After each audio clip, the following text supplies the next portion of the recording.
오늘은 이제 18장, 사무엘하 18장 1절부터 15절까지 하나님 말씀 전하겠습니다.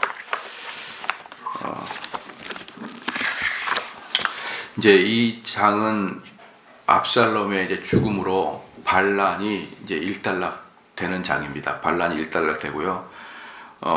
가정과 그 다음에 국가와 하나님 율법을 흐트렀던 압살롬이 하나님께서 처참한 징벌로 갚아주시는 사건입니다.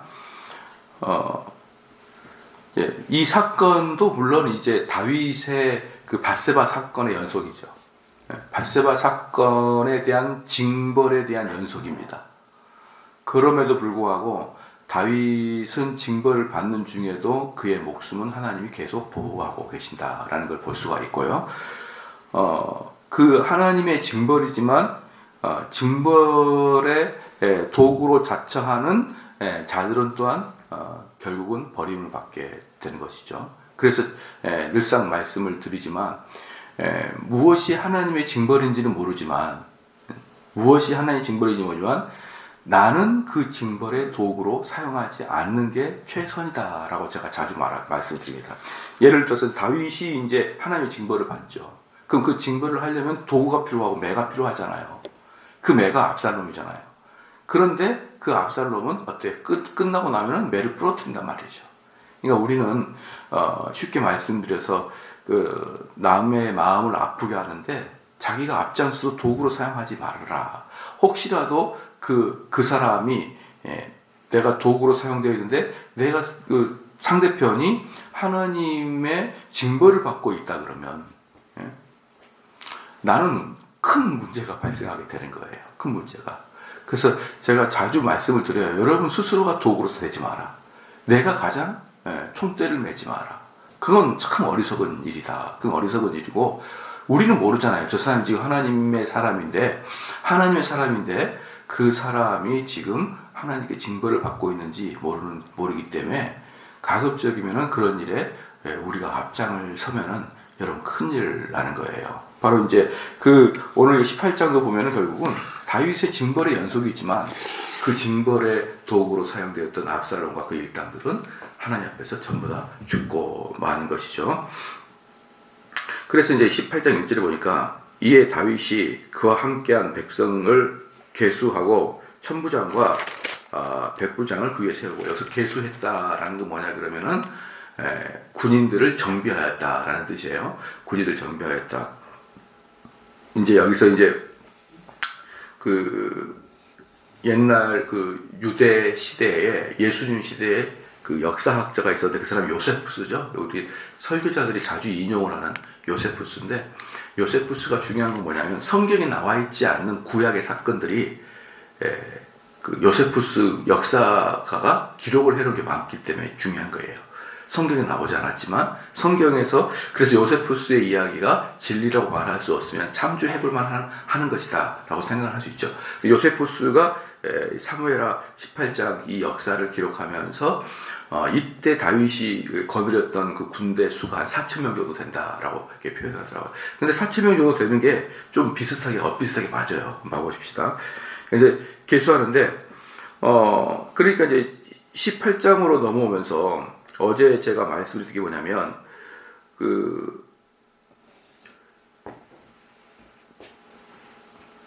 요압 군대가 24절에 17장 24절에 이에 다윗이 마하나임에 이르고 압살롬은 모든 이스라엘과 사람과 함께 요단을 건넜다. 압살롬이 요단을 건널 때 이쪽에서는 요압이 군대 장관이 되어서 뭐 합니까? 정비를 하고 있었단 말이에요. 그렇게 이 17장 24절, 17장 23절과 17장 24절은 상당히 오랜 시간이 걸렸다 이 말이에요. 오랜 시간이. 압살롬이 온 이스라엘 전체에서 군대를 일으켜서 각 지파에서 사람들을 모아서 그들을 이제 정비해가지고 요단강을 건너올 동안에는 상당히 오랜 시간이 걸렸고, 이제 이쪽 다윗 계열의 다윗 진영에서는 요압을 중심으로 충분히 어떻습니까? 군대를 정립할 수 있는 시간을 확보했었던 것이죠. 그러니까 이제 18장에서도 보면 그 내용이 뭐예요? 보면요, 이에 다윗이 그와 함께 백성들을 계수하고, 이 계수하는 게 정비하였고, 그 다음에 천부장과 백부장을 세웠어요. 그러니까 이미 부대를 이제 딱 체계를 갖추고 전투 대형으로 만든 것이죠. 천부장, 백부장을 이렇게 만들었죠. 그러니까 이제 가장 지금 현재까지 이제 있는 사람은 만부장은 없고 천부장이에요. 천부장. 1000명을 거느리는 대장. 그게 천부장이잖아요. 그다음에 100명을 거느리는 대장. 이게 백부장이에요. 그러니까 제가 보면은 우리 지금으로 보면은 백부장은 한 중대장 정도 되는 거잖아요. 중대장 정도가 한 백부장 정도 되고 천부장 한 대대장 정도 되죠. 그러니까 세 개의 대대로 이렇게 만든 거죠. 2절 그 백성을 내어 보냈세 3분지 1은 요압의 수하에. 그러니까 요압이 뭐예요? 천부장이잖아요. 그죠? 천부장이란 말이죠. 그 다음에 3분지 1은 수르야의 아들 요압의 동생 아비새의 수하에. 그 다음에 3분지 1은 가드 사람 이때의 수하에 붙이고 백성에게 이르되 나도 반드시 너희와 함께 나가리라. 그러니까 벌써 3,000명이잖아요. 그죠? 천부장이 3명이니까 3,000명인데 꼭 1,000명을 말하지 않을 수도 있잖아요. 거기에는 뭐 의무병도 있을 수 있고 거기에는 뭐 그 건축병도 있을 수 있고 꼭 전투병과가 아니라도 붙어 있잖아요. 그러니까 얼추 4,000명은 될 것 같다라는 게 맞아요. 그러니까 요세푸스의 이야기가 맞는 것 같다 이 말이죠. 그러니까 이 군대를 지금 세 개의 부대로 나눴다. 그러니까 이 기간 동안에 상당히 많은 자들이 다윗의 지휘권 안으로 넘어왔다고 보면 될 수 있어요. 처음에는 몇 명 안 왔거든요. 소수의 사람이 왔을 뿐인데 상당히 많은 사람이 다윗의 지휘권 안으로 넘어왔고, 그러나 여전히 압살롬 군대에 비해서는 적은 숫자죠. 적은 숫자임에도 불구하고 다윗은 어떤 사람입니까? 아주 군사에 능하니까 이 벌써 딱 세 개의 파트로 나눴어요. 그리고 맨 앞에 세웠던 그 장수들은 아주 백전노장, 전쟁에 능한 자들로 딱 셋을 치웠습니다. 자, 여기서 보면은 여러분 혹시 기억납니까? 가드 사람 이때가 누구예요? 가드 사람 이때가 누구냐면은 예루살렘에 정신없이 빠져나올 때 너희들 돌아가라, 뭐 제사장들 돌아가라 그랬잖아요. 제사장 돌아가고 누구 돌아가고 그 다음에 이때한테 뭐라 그랬어요? 너는 나랑 같이 갈 필요가 있냐? 너는 어차피 블레셋 사람인데 이방인인데 나 따라다니면서 내가 너에게 줄 게 아무것도 없다. 그러니까 이때가 어때요? 어디든지 당신과 같이 한다. 이렇게 고백하고 따라갔잖아요. 그죠? 그래서 그 이때가 블레셋에서 넘어올 때 그냥 혼자 넘어온 게 아니라 600명의 군사를 거두고 내려왔잖아요. 그러니까 이때는 블레셋의 유능한 장수였는데 다윗의 인품을 보고 또는 다윗의 신앙을 보고 망명을 온 게 바로 이때예요. 망명을 온 게. 그러니까 장수였죠. 근데 이제 이 절체절명의 위기의 시기에 지금 다윗이 이 부대를 세 개로 쪼개가지고 한 천부장 한 명씩 했는데 그 중에 한 명을 블레셋 사람 이때로 세운 거예요. 그리고 나머지 2명은 요압과 그 요압의 동생 아비새를 이렇게 들여 세웠죠. 그러니까 이제 여기서 보면 다윗은 철저하게 능력 위주의 사람을 채용하고 있다는 걸 볼 수가 있어요. 사람은요, 능력 위주의 사람을 채용하면 됩니다. 그런데 뭐가 문제냐면 꼭 사람이 타락하고 망하려 그러면은 자기랑 친한 사람을 주요 요직에 세워요. 주요 요직에 세우는데 여러분 그것은 소인배라는 짓입니다. 능력 있는 사람을 세워야 되는 거예요. 그래야 많은 사람들은요, 항변하지 않습니다. 어차피 열심히 해봐야 자기랑 친한 사람만 세운다라는 것이 사람들의 인식에 돼버리면은 누가 그를 위해서 열심히 일하겠습니까? 그러나 나는 능력이 없어도 우리 다윗은 능력 있는 사람을 채용한다 그러면 누구든지 그건 공평하다 생각하는 것이고 그걸 다 자발적으로 따르죠.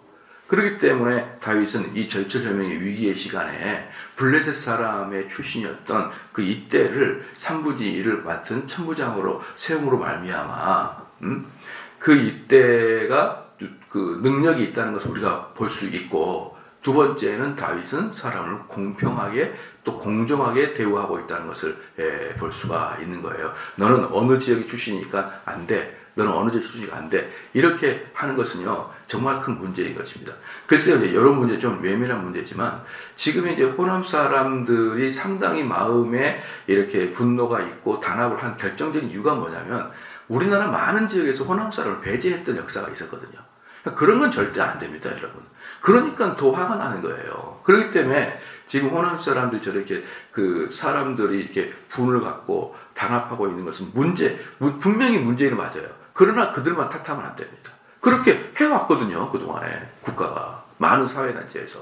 그건요, 어느 단체든, 어느 시대, 어느 역사든지 그건 폭동을 일으킬 수 있는 그런 차별이에요. 만약에 실력이 없으면 못 가면 괜찮지만, 쟤네들이 우리를 좀 차별하는 것 같네? 이런 분위기가 되기 때문에 사람들에게, 그렇게 분이 쌓이는 거예요. 그래서 저는 이 나라가 정말 해결이 되려면은, 호남 사람들은 너무 감정적으로 치우치지 말고, 다른 사람들은, 나는 저쪽 호남 사람이니까 좀 이상해. 이게 두 개 같이 없어져야 됩니다. 이 두 개가 같이 없어지지 않은 한, 지금 이 문제는 예수님 오실 때까지 안 풀리는 거예요, 여러분. 그러니까 여기서 좀 다윗을 보십시오. 이 절체절명의 위기잖아요. 블레셋 사람이 앞장선다는 것은 상당히 위험한 일 아니겠습니까? 만약에 그 밑에 있는 사람들이 이때를 따라가지 않으면은, 이때는 분명히 600명의 병사가 있으니까 그 밑으로 한 400명, 500명 이상을 또 이스라엘 사람으로 들어가 있는데 만약에 안 들어가면 어떡할 거예요? 그런데 이때 다윗은 이렇게 능력에 공평한 대우를 해줬다. 이게 우리나라가 앞으로도 공존하고 살 내용이다라고 볼 수 있어요. 제가 이제 하도 지금의 시대와 우리나라가 이제 1945년에 해방한 직후에 상황이 너무 비슷해가지고 제가 오히려 한국 교회사를 좀 공부를 하고 있어요. 연구를 하고 있어요. 보면은 너무 똑같아요. 너무 똑같은데 그때도 보게 되면은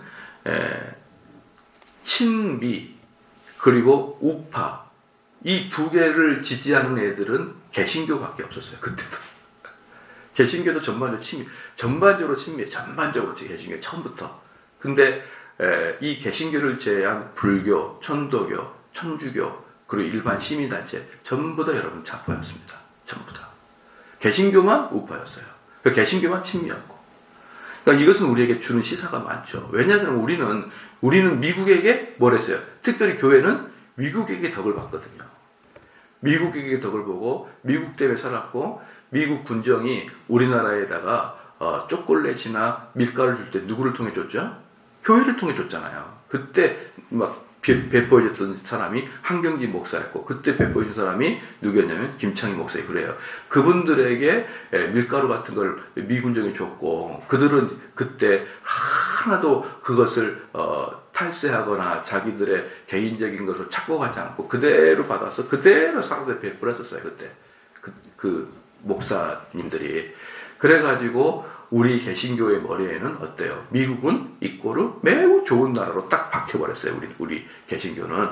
그래서 우리 개신교만 미국을 그렇게 좋아했고 그 미국에서도 미국 군정에 있는 높은 지휘관들하고 그 다음에 태평양 함대에 사령관했던 존 더글라스 메가더가 제가 그 글을 써놨지만 이 아시아를 공산주의로부터 막아내려 그러면은 기독교 국가를 만드는 것밖에 없다. 기독교 국가는 딱 두 개다. 첫 번째는 기독교 국가는 민주주의 국가가 되고 기독교 국가는 반공주의가 될 수밖에 없는 게 기독교다. 그래서 이 미국이 동아시아의 공산주의를 막기 위해서 기독교 국가를 만들려고 일본한테 그렇게 투자를 했는데 일본이 결국은 안 되고 한국이 기독교 국가가 된 거예요. 한국이 그렇게. 그래서 한국은 사실은 미국인들이 봤을 때 한국은 이 동아시아의 공산주의를 막아낼 수 있는 가장 위에 있는 그런 세력이 바로 한국 국가예요. 동아시아 전체를. 그래서 그때 당시에 여러분 더글라스 메가더가 뭐라 했냐면은 교황은 천주교를 지키는 사도지만 나는 기독교를 지키는 사도다. 그렇게 얘기했었어요. 더글라스가. 전체를 그 기독교를 보호하기 위해서 내가 태평양 함대 사령관이 됐다. 이렇게 이야기할 정도로 그때 당시에 미국 사람들은 자유민주주의와 그다음에 기독교의 수호자를 자처했었습니다. 근데 지금 트럼프는 그걸 자처 안 해요. 이제 이게 약간 이제 문제지만 어쨌든 그 당시에 우리나라가 처음에 그 뭡니까 대한제국이 끝나고 대한민국 만들어질 때 전체가 다 기독교인이었던 이유가 뭐냐면 미 군정들이 전부 다 누구를 썼냐면 기독교인을 썼어요. 왜 기독교인을 썼냐면 어쩔 수 없었습니다. 왜? 기독교가 미국을 좋아하고 미국을 좋아하다 보니까 기독교 안에 영어를 잘하는 애가 많았거든요. 그 걔네들 통역관으로 쓰다가 보니까 어쨌든 보니까 그 대한민국 전방위 앞에 기독교 인사들이 많았습니다. 많았어요. 그래서 기독교가 그때 당시 전체 인구의 3%밖에 안 됐지만 국정을 담당해서 거의 반 이상이 다 기독교인이었습니다. 그렇게 해서 우리나라가 만들어진 거예요. 그래서 우리나라가 만들어질 때 미국과 같이 만들어질 때 그렇죠? 반공사상, 그 다음에 민주주의 사상, 기독교 사상 이걸 가지고 기독교가 만들어졌어요. 그렇기 때문에 지금 여러분 우리나라가 이만큼 있는 거예요. 근데 놀라운 것은 뭐냐면 그때 조사해 보니까 남한에만 좌파가 70%였습니다. 우파가 30%였고. 그런데 남한에 민주국가가 만들어진 것은 절대적으로 하나님의 작품이었다라고 봐요. 하나님의 작품이요. 미국과 우파 세력들의 작품이었어요. 만약에 우리가 그때 전체 투표를 해가지고 어떻게 하다가 보니까 우리도 위에 김일성과 같은 좌파적 세력으로 도장을 찍었다. 투표했다. 그러면 우리는 지금 김정은한테 곡사포로 한 대씩 맞고 그래 고사포로 맞고 시체가 어디 갔는지 찾아야 되고 그래야 되는 거예요. 이런 아주 위험한 시기에 하나님께서 이 남한을 기독교화 만든 것은 바로 그거였다. 근데요 바로 그때도요 여러분 나라가 사분 오열돼 가지고요 그때 제가 좀 연구를 해보니까 전 세계에서 가장 복잡한 나라 중에 하나를 조선으로 봤어요. 가장 어떻게 그러니까 다른 외부 나라 사람들이 들어와가지고 우리나라를 손을 댈 수가 없는 거예요. 얼마나 속에서 좌파, 우파, 막 구파, 신파가 나눠가지고 싸우는데 전혀 이게 해결이 안 되는 거예요. 해결이 안 됩니다. 근데 지금도 그래요. 그래서 제가 왜 지금 이 말씀을 드리냐면 지금도 그러는데 이것이 벌써 1945년 그 이전부터 이렇게 이데올로기 싸움이 지금까지 치열하게 일어나는데 저는 이 이데올로기 싸움을 치유할 수 있는 아주 중요한 방법 중에 하나가 공평함이에요. 공평함. 그때도 그렇고 지금도 그렇고 공평하지 않다는 생각을 하고 있는 거예요. 어느 분야의 한 분야의 사람들은 지금 자기들이 공평하지 않다고 느끼니까 지금 사람들 마음속에 분이 가득 차 있는 거예요. 한때는 아까도 말했지만 호남 사람들이 계속적으로 차별을 받았다고 생각하는데 지금은 또 이제 우파 사람들이 차별을 받는다고 생각하는 거예요. 그러니까 서로 간에 차별을 받는다고 생각하니까 사람들 마음속에 분이 나 있는데 이게 지금 거의 100년이 가도 안 풀리고 앉아 있는 거잖아요. 여러분. 그래서 저는 정말 좋은 지도자 한 명이 나와가지고 정말 공명정대하게 내가 대통령 됐을 때 내 밑에서 나를 대통령으로 만든 세력이라도 잘못하면 감옥에 보내버리고 저렇게 해도 그래도 실력이 있으면 이때처럼 그래 너도 한번 좋은 데 해봐라 이렇게 해주는 그런 대통령이 좀 나와야 된다 이 말이에요. 그런 대통령이 나와야지만 정말 이 나라가 치유가 될 수 있다라고 봅니다. 그렇죠? 여러분 생각도 그럴 거예요. 그래서 저는 항상 그래요. 경상도 가서 설교할 때는 니네들 좀 민주당 좀 찍어라. 안동 이거 뭐냐 이게. 호남 가서는 니네들 자기한 거 찍어라. 그럼 막 눈에 도끼가 올라가지고 얼른 차를 타고 또 오죠. 또 제가 얼른 그 말만 하고 그래야 이 나라는 해결할 수가 있는 거야. 그러면 어디다가 대고 하는 소리야. 그러면 또 차 타고 도망치고 막 그러는 거예요. 순교 비슷한 마음을 가지고 살아가는 거죠. 경상도 가서는 민주당 찍어라 그러고 그래야 됩니다. 그래야 서로 이게 어느 정도 섞이고 보완돼야 국회의원들이 자기 또 텃밭에서 열심히 또 하는 거예요. 그렇게. 자, 봅시다 또. 그래서 지금 다윗의 특징은 공평정대합니다라는 것을 이 천부장을 세우는 것만 봐도 딱 알 수가 있는 것입니다. 3절에 백성들이 가로되 왕은 나가지 마소서. 여기 2절 마지막에 백성에 이르되 나도 반드시 너희와 함께 나가리라. 그러니까 다윗은 자기가 출전하겠다는 걸 보여준 거예요. 그러니까 여기서 보십시오. 천부장은 요압, 그렇죠. 그 다음에 아비새, 그 다음에 이때, 그 다음에 다윗도 한 부대를 거느리고 있어야 될 거 아니에요. 다윗도 한 부대를 거느려야 되니까 내가 너희와 함께 하겠다는 것은 다윗도 한 부대가 있는 거예요. 그러니까 이래 해가지고 4,000명 정도 이상은 충분히 이 부대 안에 있다는 것을 요세푸스가 그렇게 이야기했던 거고요. 그러니까 이제 다윗은 내가 너희들 천부장이지만 나도 너희들과 같이 하겠다. 내가 앞장서겠다 이 뜻이에요. 내 부대가 가장 성공해서겠다. 그러니까 다른 부하들이 안 됩니다. 왕은 이 성을 지키십시오. 이거예요. 그러니까 사실은 성을 텅텅 비워놓을 수는 없잖아요. 아무리 전쟁에 위급한 상황이라도 그 성 안에는 처자가 있을 것이고 그 다음에 군사 보급품이 있을 것이고 여러 가지 중요한 게 있습니다. 그리고요, 그 왕이라는 것은 장군이 아니에요. 어떻게 왕이 국방부 장관입니까? 국방부 장관은 왕 밑에 있는 아주 중요한 직책을 갖고 있는 거죠.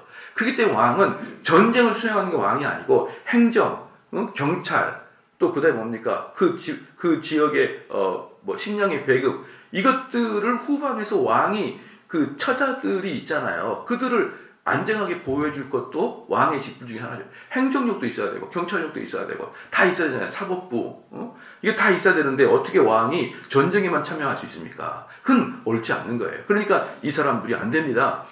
저 압살롬 부대가 원하는 것은 딱 당신만입니다. 이거예요. 당신 다윗만을 죽이려고 온 거예요. 이거예요. 다윗만을 죽이려고 합니다. 이미 정보가 샜죠. 압살롬은 다윗만 죽이려고 온다고 정보가 샜어요.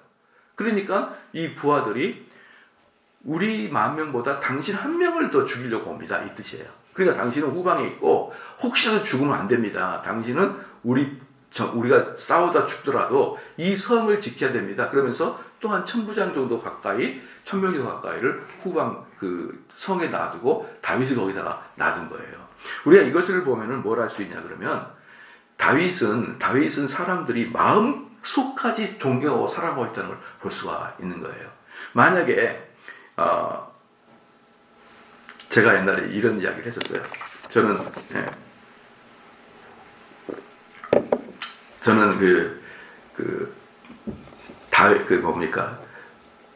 장로교 교회에서 그 목사님들을 7년에 한 번씩 재신임 투표하는 거 있잖아요. 그 정말 멍청한 짓이라고 봐요. 정말 멍청한 짓이다. 왜 그러냐면요. 첫 번째, 당연히 성경에는 안 나왔고, 어떻게 사도들이나 그런 그 목회자들을 7년에 한 번씩 재신임 투표를 합니까? 여러분, 그게 성경 어디에 나와요? 그게 아무리 인간적으로는 좋은 모습이 보일지라도 교회는 철저히 성경에 근거해서 흘러가야 되는데, 여러분, 그런 것이 어디에 성경에 나와 있습니까? 안 나왔잖아요. 두 번째, 장로교 역사를 보면요. 목회자의 그 생명권은, 목회자가 목회를 하고 목회를 말고의 생명권은 우리 교회에 있는 게 아니라 노예에 속해 있어요. 노예. 여러분, 요번에 그 빛과 진리교회 김명진 목사가 머리 숙여 사죄했던 것이 어디예요? 대한예수교 합동총회 평양노회에서 머리 숙여 사죄했습니다. 한 번만 더 기회를 주십시오. 여러분 뉴스 봐봐요. 머리 숙여서 노예원들 합쳐가지고 한 번만 더 기회를 주십시오. 이렇게 머리 숙여 사죄했어요. 왜냐하면 노예에서 너 목회 그만해라. 그럼 잘리는 거예요. 우리 목사들은 노예 소속이에요. 노예 소속. 노예에서 삼성제일교로 파송해 주는 거예요. 그렇기 때문에 담임 목사, 이 목회자의 목회를 하고 말고는 노예 소관이란 말입니다. 그게 장로교예요. 그게. 그런데 무슨 놈의 교회인들에게 그 목회자의 생명권을 던져놓습니까? 목회자의 생명권 노예에서 하는 거란 말이에요. 노예에서. 그러니까 김명진 목사가 나와가지고 교인들과 장로님한테 한 번만 더 용서해 이렇게 하지 않고 노예를 가가지고 다시 기회를 좀 주십시오. 이렇게 여러분 뉴스 한번 봐보십시오. 그렇게 나와요. 그래서 장로교회 장자도 모르는 거예요. 7년에 한 번씩 재신임 투표하는 교회 목사들은. 그들은 장로교회 장자도 모르고 아주 무지한 자들입니다. 단 뭐만 있냐면 퍼퓰리즘만 있어요. 사람한테 인기만 끌려고. 그래서 저는 근본적으로 목회자들의 그 교회에 있는 것은 첫 번째는 하나님이 그곳에서 그 사역을 멈추게 하면은 노예를 통해서 또는 교인들을 통해서 결국 사용을 하게 될 수밖에 없어요. 될 수밖에. 그런데 그것을 사람들에게 멋있게 보이려고 또는 교회 목사들이 그동안 너무 이렇게 타락했다가 7년 만에 재시투표하는데 그것은 성경에도 없고 우리 장로교의 법도 없습니다. 그걸 다 어기고 그렇게 자기 인기를 구가하는 거예요. 여러분, 그래가지고 제가 못 모르고 옛날에 초창기에 이게 좋아 보였어요. 저도 목회 때 좋아 보이더라고요. 그래서 우리 장로님들한테 나는 왜 얘기하라고. 우리 장로님들 7년 동안 한 번씩 제시투표하죠 그랬더니만 목사님이 먼저 앞장서시죠 그러더라고요. 그래서 제가 없던 걸로 그냥 가늘고 길게 살아야 되니까 없던 걸로 합니다. 그러니까 왜 그분들이 목사님이 먼저 앞장서세요라는 말이 나오냐? 사실은 진심으로 저를 사랑하지 않아서 그러는 거예요. 진심으로 저를 사랑했으면은 그런 말 안 하죠. 그런데 다윗은 뭡니까? 내가 앞장설게 이러니까 부하들이 뭐라 그래요? 여기 있으십시오. 당신은 여기 있으십시오. 근데 반대로 압살롬은 부하들이 앞장서십시오 그랬어요. 딱 비교해 보십시오. 압살롬 부대는 압살롬을 한껏 교만을 부추긴 다음에 앞장서십시오. 그러니까 압살롬이 의기양양하게 앞장서고 다윗 부대는 뒤로 빠지십시오. 여기서 보면 벌써 그 부대원들이 그 장수를 어떻게 생각하고 있는지가 다 보입니다. 그래서 결국은 압살롬은 죽게 해버리죠. 그래서 사람들이 압살롬을 어때요? 경험도 별로 없고 인생도 잘 모르는 사람을 한껏 어때요? 한껏 이렇게 부추긴 다음에 결국은 네가 앞장서라, 네가 보여줘라 이렇게 하게 되므로 압살롬은 죽고 맙니다. 자, 그 다음에 3절에 후반부에 보십시다. 왕은 우리 만명보다 중하시오니 왕은 성에 계시다가 우리를 도우심이 좋으니까. 왕은 만명보다 중하니까 성에 있으면서 후방을 지켜야죠. 우리가 마음껏 싸울 수 있는 방식이 뭡니까? 뒤에 처자가 안전하게 있다는 것을 전제 조건으로 할 때 우리는 마음껏 싸울 수 있잖아요. 그것도 얼마나 중요한 일입니까? 다윗은 죽지 아니하고 또 우리 처자를 지키고 우리 군수품을 지키는 그 일을 해 주십시오 라고 얘기하니까 4절에 왕이 저에게 이르되 너희가 선히 여기는 대로 내가 행하리라. 그래, 내가 이야기 들어보니까 너희 말이 맞다 이 말이에요. 문 곁에 서서 모든 백성이 100명씩 1000명씩 대를 지어 나가니라. 완전히 이제 뭡니까? 탁 군대를 정비해가지고 전술 전략으로 대적과 싸우러 갔습니다. 5절에 왕이 요압과 아비새와 이때에게 명하여 가로되 나를 위하여 소년 압살롬을 너그럽게 대접하라. 여기서 뭐냐면 소년 압살롬이다 이 뜻은 뭐냐면요. 그 소년의 뜻이 뭐냐면 철없는 놈이다 뜻이야. 철없는 놈이다. 그러니까 다윗이 지금 그 군사를 딱 보내면서 자기가 맨 먼저 가려고 그랬거든요. 그 후방이 있기 때문에 그 장수들한테 뭐라고 했습니까? 장수들한테 뭐라고 했냐면 압살롬을 반란군의 두목으로 보지 말고 철없는 놈의 반항으로 좀 받아오 이 뜻이에요. 철없는 놈이지 않느냐. 그러니까 그렇게 말했어요. 그러니까 소년 압살롬을 너그러이 대접하여 하니 왕이 압살롬을 위하여 모든 군장에게 명령할 때 백성들이 다 들으니라. 그러니까 천부장 백부장을 딱 앉혀놓고 그 얘기를 한 겁니다. 모든 그 3000명의 군사들한테 말한 게 아니라 천부장 백부장한테 말했던 거예요. 장교들한테 너희들이 압살롬을 좀 너그럽게 봐주라. 내 아들이지 않느냐. 걔가 원래부터 그 철다구가 없었다. 내가 잘 기를 테니까 좀 봐주라. 그렇게 해서 보낸 것입니다. 그런데 여기 보십시오. 아버지의 마음이 느껴지잖아요. 근데 압살롬 부대는 뭐라고 했습니까? 왕이요. 다 필요 없고 다윗만 죽이면 됩니다. 이렇게 했거든요. 그러니까 압살롬 부대는 다윗만 죽이려고 왔고 다윗은 자기 아들 압살롬만 살려달라 이렇게 얘기해요. 얼마나 이 흉측한 마음의 차이입니까 이게. 얼마나 압살롬이 나쁜 놈입니까. 자기 아버지는 그렇게 아버지를 어떻게 그렇게 생각하냐고요. 그렇게. 자 봅시다.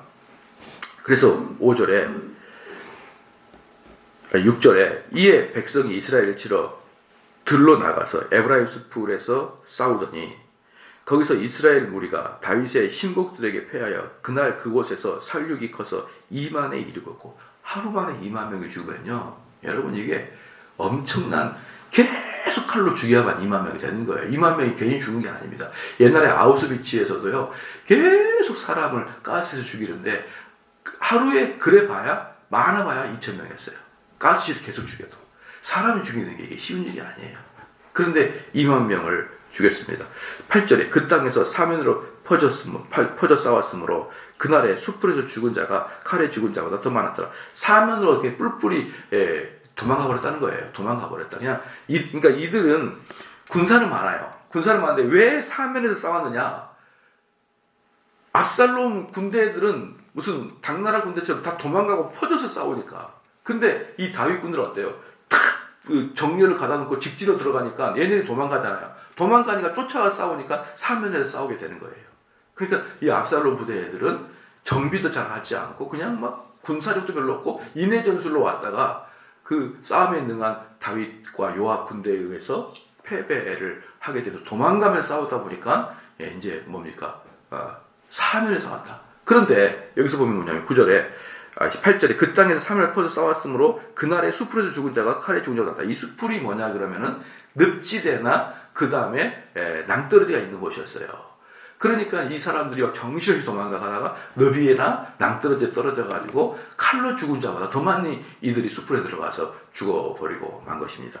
9절에 압살롬이 다윗의 신복과 마주치니라 압살롬이 노새를 탔는데 그 노새가 큰 상수리나무 번성한 가지 아래로 지날 때에 여기서 압살롬이 다윗의 신복과인데 원래 원래는 신복들과예요. 신복들과. 그러니까 이것은 뭐냐 그러면은 우연히 마주친 게 아니라 다윗의 일단의 어떤 중대 정도 되는 소대나 중대 되는 그런 뭡니까 정찰병들한테 걸린 거예요. 압살롬이 걸린 겁니다. 혼자 있었는데 이런 소규모 부대가 가지고 압살롬을 발견한 것이에요. 그러니까 압살롬이 노새를 타고 있었다. 여러분 노새가 뭔지 아십니까? 노새는 왕이 타는 게 노새예요. 왕이. 이스라엘 왕은 말이 아니라 노새를 타게 돼 있잖아요. 그러니까 지금 압살롬 뭡니까? 지가 왕이라는 거예요. 지가 왕. 노새를 타고 안 있었으면 아마 잘 안 걸렸을걸요? 그 노새를 타고 가니까 눈에 딱 걸리는 겁니다. 그래서 이 압살롬은 자기가 왕이 되었다는 것을 자부하기 위해서 노새를 타는데 그것 때문에 걸리게 된 거예요. 사실. 그리고 큰 상수리나무 번성한 가지 아래로 지날 때 압살롬의 머리털이 그 상수리나무에 걸림에 우리가 이스라엘 갔더니 가이드가 이 나무가 압살롬이 머리가 걸렸던 상수리나무입니다. 소개했는데 요만하는 거예요. 그건 아닌 것 같은데 아무리 봐도 막 상수리나무라고 이만큼 커야 그 다윗 때부터 있었던 건데 아니 너무 비상식적으로 이 나무가 상수리나무였다고 다윗이 걸렸던 상수리나무였는데 도저히 저같이 믿음이 좋은 사람도 안 믿어지더라고요. 근데 어쨌든 우리가 다윗이 전쟁했던 그 지역을 우리가 갔었어요. 거기 가 보니까 여전히 상수리나무도 많이 심어놨더라고요. 근데 거기 갔는데 여러분 여기서 보면은요 압살롬의 머리털이에서 글자가 조그맣게 나왔죠. 한번 잘 봐보십시오. 왜 글자가 조그맣게 나왔을까요? 원어에는 없을 때 글자가 조그맣게 나왔다고요. 원어에는 없을 때. 그러니까 원어에는 머리가 걸렸다 이렇게 나와요. 머리가 걸렸다. 다윗이 지나가다가 압살롬이 지나가다가 상수리나무에 머리가 걸렸다 이렇게 나와요. 원어에는. 그런데 그것이 상식적으로 털이라는 걸 뺐다라는 걸 느낌이 오잖아요. 그런데 머리가 걸리면 목이 탁 걸려 있을 거 아니에요. 그건 좀 이상하잖아. 그래서 상수리나무에 그 압살롬의 머리털이 이렇게 걸렸다. 근데 원어에는 그냥 머리로만 나와 있다. 그래서 털자를 후대가 이렇게 적어놓는 거예요. 그러면 결국은 압살롬은 뭐 때문에 죽은 겁니까? 자기가 그렇게 자랑했던 왕이 되려고 하는 노새 때문에 죽고 자기가 그렇게 자랑했던 머리털 때문에 죽은 거예요. 그 자기가 자랑하고 자부심 가졌던 그 두 개 때문에 결국은 압살롬은 죽고 맙니다.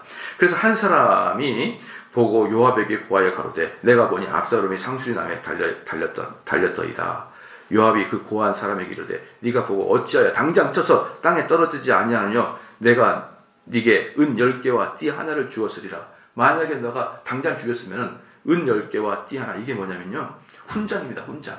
자 훈장을 주었을 텐데 너희 훈장 줬을 텐데 그러니까 12절에 그 사람이 요압에게 대답하되 내가 내 손에 은 1000개를 받을지라도 나는 왕의 아들에게 손을 대지 아니하겠다.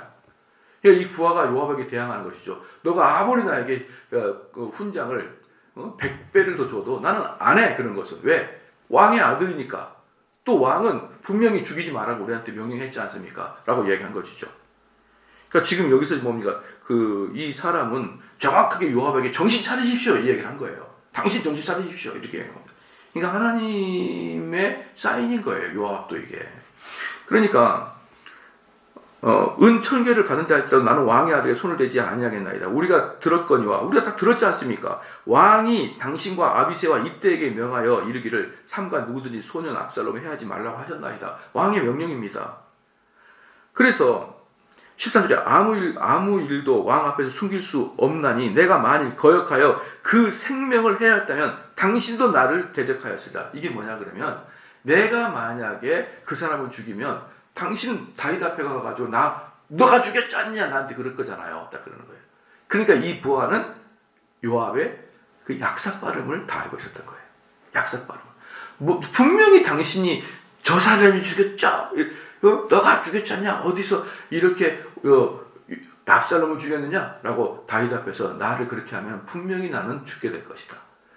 이 사람들은 그래서 요압은 사람들 사이에서 이미 명예와 권력을 위해서는 무엇이든지 다 한다라는 걸 이미 다 가지고 있었던 거예요. 실력은 좋은데 그런 것입니다. 그래서 14절에 요압이 이르되 나는 너와 같이 지체할 수 없다 하고 손에 작은 창 셋을 가지고 가서 상수리 나무 가운데서 아직 살아있는 압살롬의 심장을 찌르니라. 여기서 이제 작은 창이라는 게 뭐냐면요. 히브리 원어로 쉐베트입니다. 쉐베트인데 쉐베트가 뭐냐면 끝이 날카로운 작대기예요. 끝이 날카로운 작대기. 그러니까 요압이 얼마나 흥분하고 얼마나 다급해 있으면 옆에 있는 걸 딱 짚고 간 거예요. 그냥 창을 들고 간 게 아니라 옆에 있는 걸 잡고 하는데 그 작대기 끝에 있는 뾰족한 거 3개를 딱 들고 가가지고 얼마나 빨리 죽이고 싶었으면 압살롬을 얼마나 빨리 죽이고 싶었으면 그냥 정신없이 옆에 있는 걸 툭 잡고 우두둑하고 달려간 것이에요. 그래서 상수나무에 아직 살아있는 압살롬의 심장을 찌르니라. 그걸로 심장을 그냥 나뭇가지로 찔러버린 거예요. 창이 아니라. 그래서 15절에 요압의 병기를 맡은 소년 열이 압살롬을 에워싸 쳐 죽이라. 그러니까 만약에 이게 뭡니까? 창이었거나 칼이었으면 심장을 찔렀으면 그냥의 즉사예요. 즉사인데 나무니까 어때요? 들어가다 그냥 박혀 있는 거죠. 그러니까 안 죽고 있는 거죠. 그러니까 15절 보니까 요압의 병기를 맡은 소년 10명이 즉 요압의 가장 신복들 10명이 쳐 죽인 거예요. 아직 죽지 않으니까. 그래서 여러분 압살롬이 죽고 맙니다. 여러분 이게 보면요. 요압은 결국은 다윗의 마음에 압살롬 가슴에다가 나무를 찔렀지만 다윗의 마음에 그 치유할 수 없는 슬픔을 주게 된 것이고 절대로 요압은 압살롬을 죽이면 안 됐어요. 그래야 다윗에게 기쁨을 준 겁니다. 그런데 압살롬은 요압의 약삭함과 요압의 반항으로 말미암아 하나님의 벌을 받게 되는 것이 또 압살롬이에요. 그러니까 압살롬도 벌을 받고 다윗도 마음의 상처를 입고 그 도구로 요압이 사용되는 거예요. 그러니까 요압도 결국은 죽게 되는 거예요. 결국은. 이러한 것들이 하나님이 이 땅을 다스리는 원리거든요. 그래서 우리는 하나님 앞에서 죄를 짓지 않는 것만이 여러분이 살아갈 수 있는 유일한 길이에요. 그렇지 않으면 어떻게 해서든지 압살롬도 죽여버리고 다윗도 씻을 수 없는 상처를 주고 요압도 죽게 되는 것이고 다 죽잖아요. 다. 결국은 다 죽어요. 누가 승리자입니까? 이 셋 중에 누가 승리자예요? 아무도 승리자가 없어요. 왜? 다 그 마음속에 죄가 있었으니까. 여러분 그래서 우리가 언뜻 보면은 결국은 다윗의 군대가 승리했다고 보지만 저는 아무도 승리한 사람이 없다고 보는 것이고 바로 이렇게 하나님께서 우리를 이끌어 가시니까 여러분 이 땅에 승리하려고 막 불법을 사용하고 죄를 지고 막 그렇게 해서 사용하지 말고 그냥 하나님 말씀에 순종하며 살아가는 자가 결국은 승리할 수밖에 없다는 걸 믿으시길 주는 축원합니다. 주는 축원합니다. 주는 축원합니다. 주는